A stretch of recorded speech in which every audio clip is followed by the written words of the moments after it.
Good morning, students.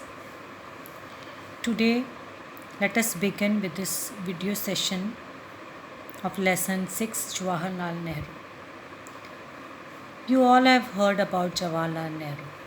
He was also known as Chacha Nehru and he loved children a lot.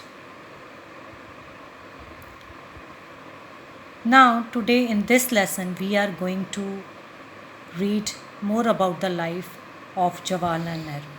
So, dear students, I am not going to go through line by line, but I am going to explain you this lesson.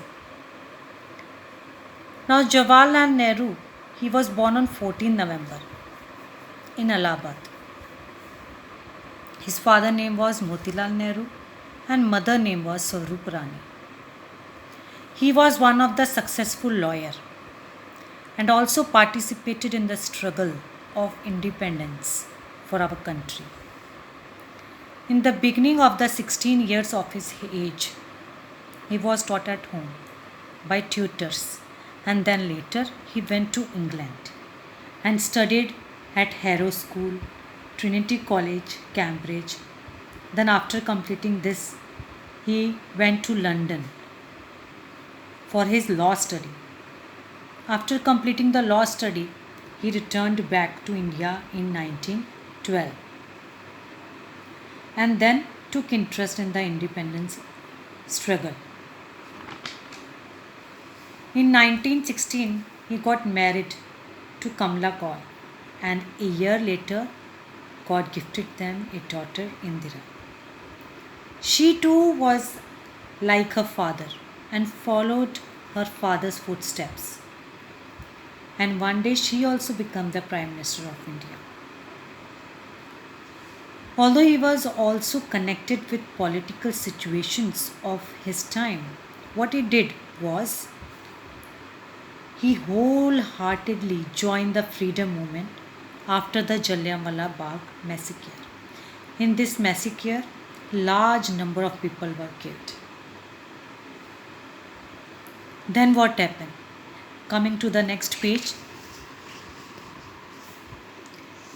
On 13th April 1919, a large number of people who was there protesting in Jallianwala Bagh were killed.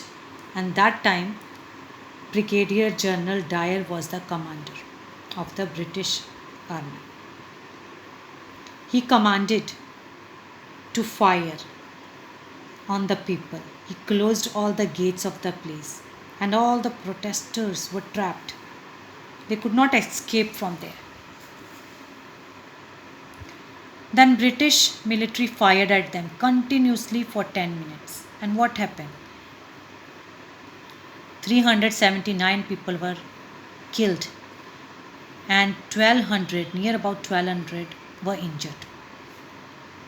Now, looking all the situation, Nehruji felt very bad. He was moved hearing this situation.